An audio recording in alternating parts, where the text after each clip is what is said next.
মহান আল্লাহ রাব্বুল আলামিনের দরবারে লাখো কোটি শুকরিয়া আদায় করি যে রব্বুল আলামিন আজকে পবিত্র ঈদুল ফিতরের দিন দয়া করে মহব্বত করে আমাদেরকে পবিত্র ঈদুল ফিতরের 2 রাকাত ওয়াজিব নামাজ আদায় করার জন্য রব্বুল আলামিন আমাদেরকে মসজিদে একত্রিত হওয়ার সুযোগ দান করেছেন।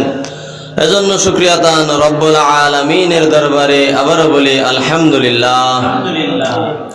সাথে সাথে নবী দু জাহান হুজুর আকরাম সাল্লাল্লাহু আলাইহি ওয়াসাল্লামের উপর লাখো কোটি দরুদ ও সালাম পেশ করি, যেই দয়াল নবীকে আল্লাহ রাব্বুল আলামিন মানব জাতির পথ প্রদর্শনের জন্য, হেদায়েতের জন্য, মানব জাতির মুক্তির জন্য রব্বুল আলামিন দুনিয়ার জমিনে প্রেরণ করেছেন।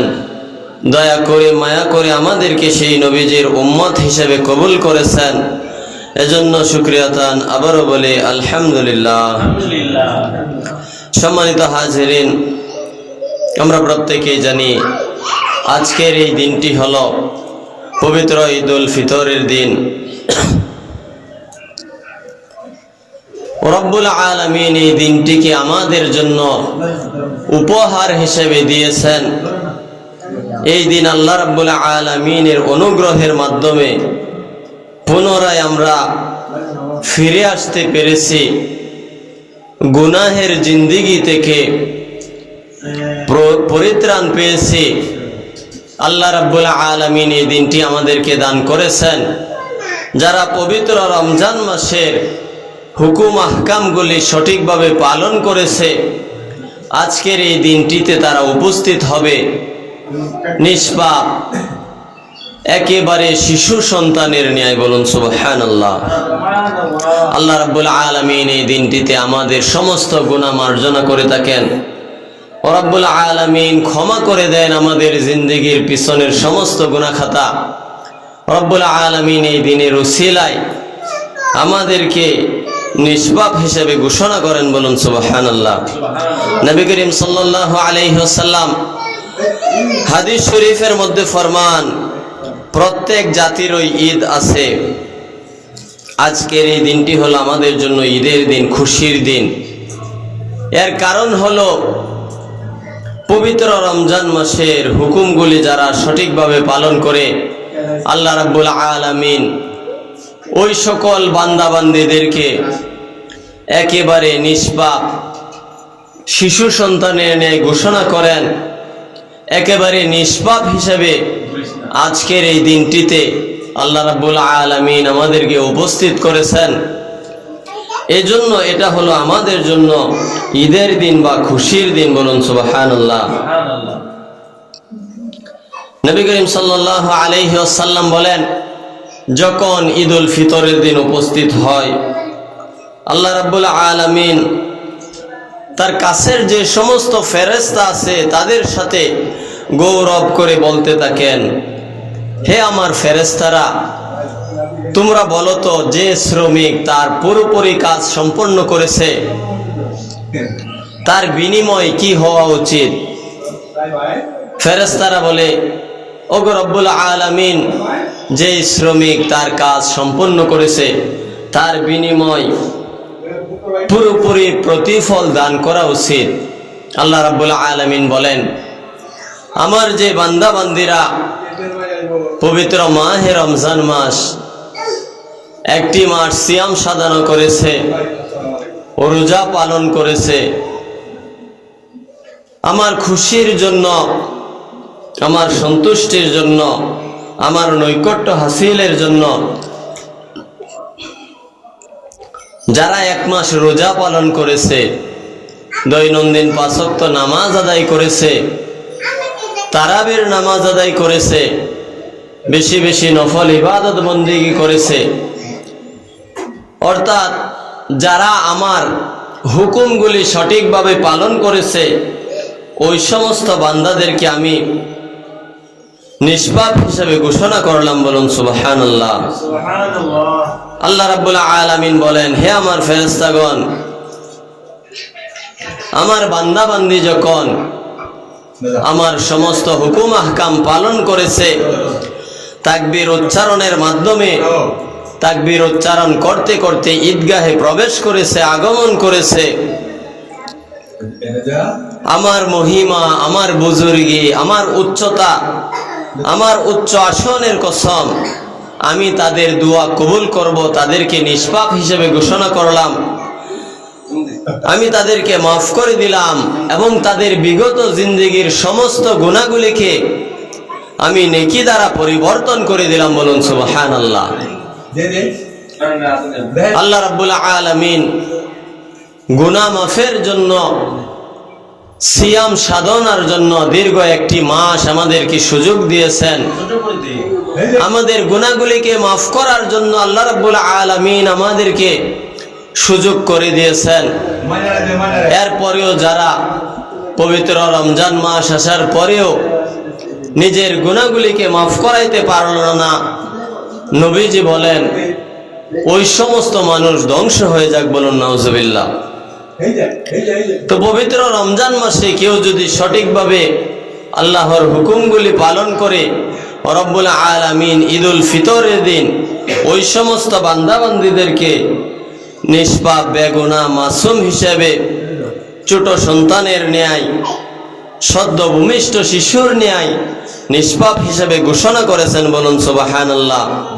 এমনকি আল্লাহ রাব্বুল আলামিন ওই সকল বান্দার পিছনের জিন্দেগির সমস্ত গুনাহ খাতা ক্ষমা করে দেন। বলুন সুবহানাল্লাহ।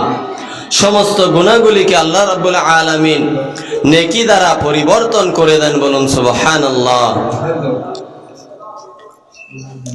নবী করিম সাল্লাল্লাহু আলাইহি ওয়াসাল্লাম ফরমান, যখন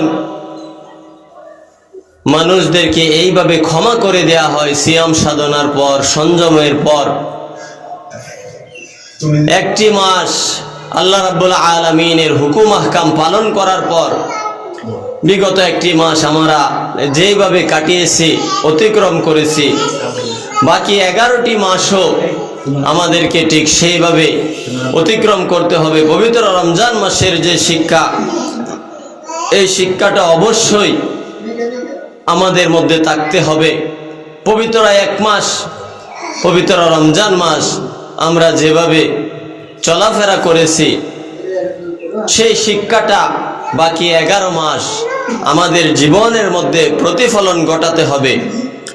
এরপরেও যারা পবিত্র রমজান মাসে সঠিকভাবে আল্লাহর হুকুম পালন করেনি, তাদের জন্য আজকের দিনটা বড় খুশির দিন, বড় সুখবরের দিন।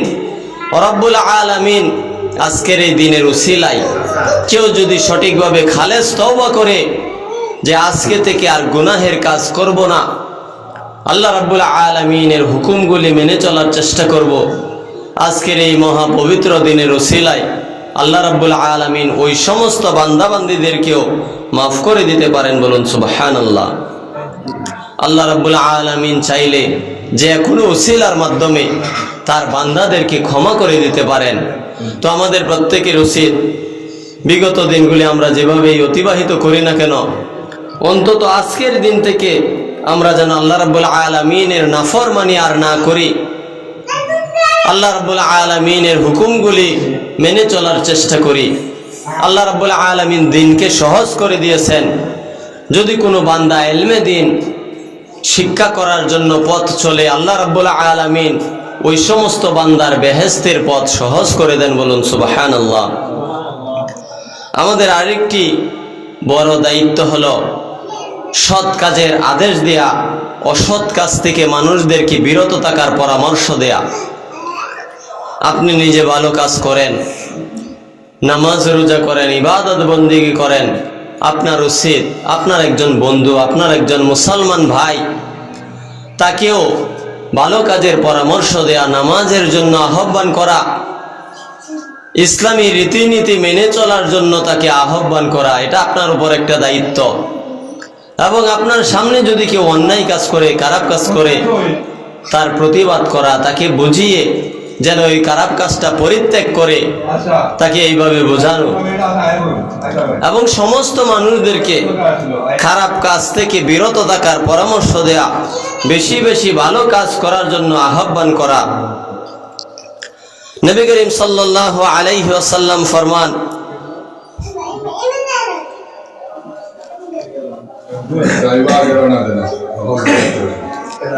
যে ঈদুল ফিতরের দিন যে সমস্ত আহকামগুলি রয়েছে, পূর্বেও এই বিষয়ে আলোচনা করা হয়েছে যে সদকাতুল ফিতর, ঈদের নামাজে আসার আগেই সদকাতুল ফিতর আদায় করে নেয়া।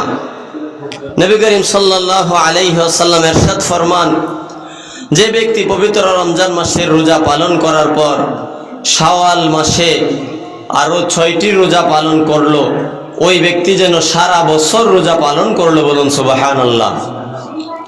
শাওয়াল মাসে 6টি রোজা থাকার কারণে পবিত্র রমজান মাস, এক মাস রোজা পালন করার কারণে আল্লাহ রাব্বুল আলামিন তার আমলনামার মধ্যে সারা বছর রোজা রাখলে যে সওয়াব হতো, সেই সওয়াব তার আমলনামার মধ্যে দান করেন। বলুন সুবহানাল্লাহ। নবী করিম সাল্লাল্লাহু আলাইহি ওয়াসাল্লাম যখন ঈদুল ফিতর, ঈদুল আজহার নামাজ আদায় করতেন, তখন বেশি বেশি তাকবীর পাঠ করতেন। আমরা যখন ঈদের নামাজ আদায় করব, নিয়ত হলো নাওয়াইতু আন উসাল্লি লিল্লাহি তাআলা রাকাতাই সালাতিল ঈদুল ফিতরে মাআ সিত্তাতি তাকবীরাতি ওয়াজিবুল্লাহি তাআলা ইক্তিদাইতু বিহাযাল ইমাম মুতাওয়াজ্জিহান ইলা জিহাতিল কাবাতিশ শরীফাতি আল্লাহু আকবার। এইভাবে আল্লাহু আকবার বলে আমরা হাত বাঁধবো।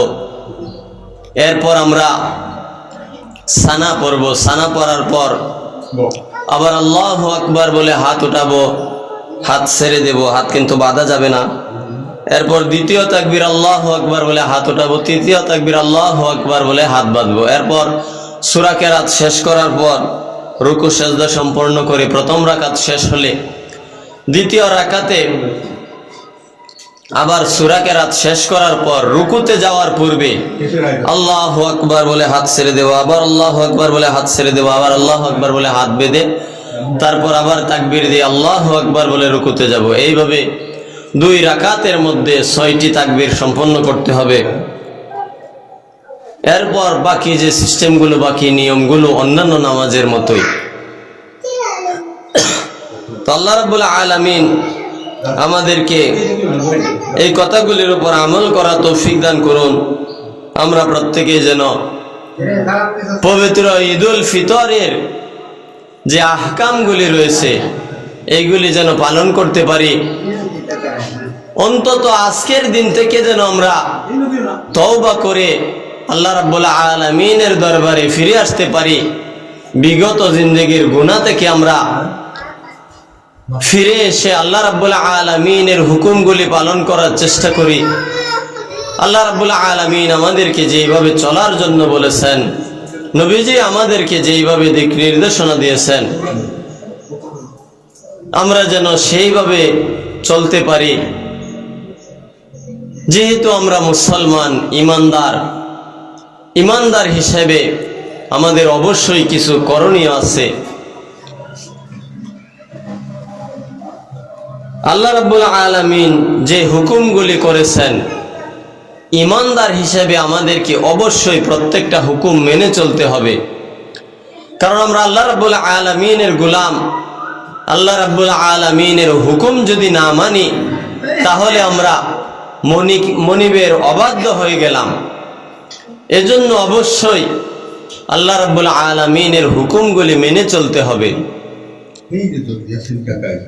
মন চাই জিন্দেগি করা যাবে না, আমার যেভাবে ইচ্ছা সেভাবে চলাফেরা করব, এরকম করা যাবে না। আমরা ইমানদার, ইমান আনলাম, ইমান আনার সাথে সাথে অবশ্যই আমাদেরকে 5 ওয়াক্ত নামাজ আদায় করতে হবে। হাদিস শরীফের মধ্যে নবীজি ফরমান, আউয়ালু মা ইউহাসাবু বিহিল আবদু ইয়াউমাল কিয়ামাতিস সালাহ। কিয়ামতের দিন সর্বপ্রথম নামাজের হিসাব দিতে হবে। এজন্য অবশ্যই নামাজ আদায় করতে হবে। তাই আমরা যেন যত ব্যস্ততার মধ্যেই থাকি না কেন, যত হয়রান পেরেশানির মধ্যেই থাকি না কেন, অন্তত সঠিকভাবে যেন সময় মতো 5 ওয়াক্ত নামাজ আমরা আদায় করতে পারি। রব্বুল আলামিন আমাদেরকে সেই তৌফিক দান করুন, সকলে বলুন আমিন।